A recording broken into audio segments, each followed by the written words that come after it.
اللہ کے حبیب صلی اللہ علیہ وسلم اپنی امت کو بے سہارا چھوڑ کر نہیں گئے.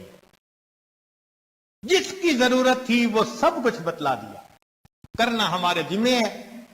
ہم ان اعمال کو کریں، اور کچھ ایسے اعمال ہیں جن سے رزق بند ہوتا ہے، ان سے بچیں. اس وقت میں ان کی تفصیل تو نہیں ہو سکتی، تاہم وہ اعمال پڑھ کے بتا دیے جاتے ہیں. حدیث مبارکہ میں ان اعمال کا تذکرہ کہ ان سے رزق بندتا ہے. پہلی بات، کھڑے ہو کر، جوتے پہن کر، ننگے سر کھانا کھانا. کھڑے ہو کر اور جوتے پہن کر ننگے سر کھانا کھانا. بیت الخلاء میں ننگے سر جانا یا بیت الخلاء میں بات کرنا. مہمان کو بوجھ سمجھنا. ہاتھ دھوئے بغیر یا بسم اللہ یعنی دعا پڑے بغیر کھانا کھانا. آپ غور کیجئے، ان میں سے اکثر وہ عمل ہوں گے جو ہم کرتے ہیں، تو پھر رزق کے دروازے تو ہم نہیں بند کیے نا. کھانے کے برتن کو بعد میں صاف نہ کرنا، مسجد کے اندر دنیا کی باتیں کرنا، فقیر کو جھڑک دینا، مغرب کے بعد بلا عذر سو جانا، نماز قضا کر دینا، جھوٹ بولنا. اب یہ ایک ایسا عمل ہے جو آج بہت کثرت سے پھیل گیا، اور شیطان بدبخت نے جھوٹ کی نفرت کو کم کرنے کے لیے اس کا نام بدل دیا، اور جی میں نے بہانہ بنا لیا. کیونکہ جھوٹ سے تو نفرت آتی ہے نا دل میں، بہانے سے نفرت نہیں آتی.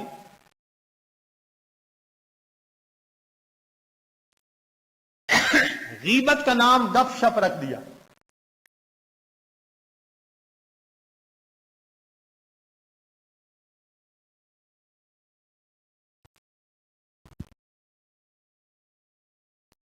اگلا عمل، گانے بجانے میں دل لگانا. آج گاڑیوں کے اندر گانوں کی سیڑیاں، گھروں کے اندر ٹی وی ریڈیو کے اوپر گانوں کی بھرمار. تو رزق کے دروازے تو خود بند کر لیے. پھر اگلی بات، اولاد کو برا بھلا کہنا. یہ بھی اکثر عورتوں میں عادت ہوتی ہے. ذرا غصہ آیا اور اس وقت اپنی اولاد کو گالیاں دینے لگ گئی.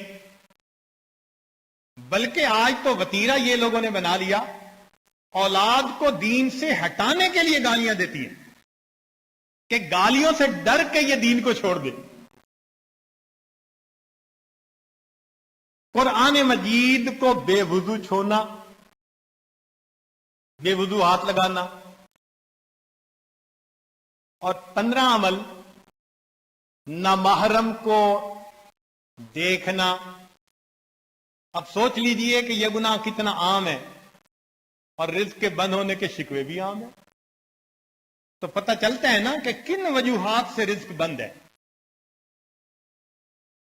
اور آخری بات، اہل و عیال سے لڑتے رہنا. یہ بھی ہر گھر کی سٹوری. آج تو نیک ہوں یا بد، یہ تو میں تو اکثر گھروں کی بات. تو میاں بیوی کی بنتی نہیں، اور اوپر سے رزق کے شکوے اللہ سے.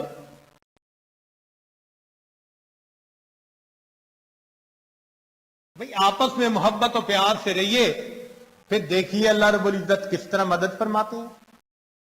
تو جو اعمال قرآن و حدیث میں رزق کی فراخی کے لیے بتائے گئے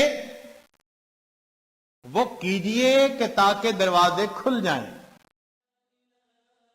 اور جو بتائے گئے کہ دروازے بند ہوتے ہیں ان سے بچیے، اور اللہ کی طرف سے رزق کی کشائش کو اپنی آنکھوں سے دیکھیے. اللہ تعالیٰ دے کے خوش ہوتے ہیں، لے کے خوش نہیں ہوتے. اللہ تعالیٰ ہمیں بات کی سمجھ عطا فرمائے اور اس دنیا میں اللہ تعالیٰ ہمیں نیکوکاری کو مقصد زندگی بنا کر جینے کی توفیق عطا فرمائے۔ وآخر دعوانا الحمدللہ۔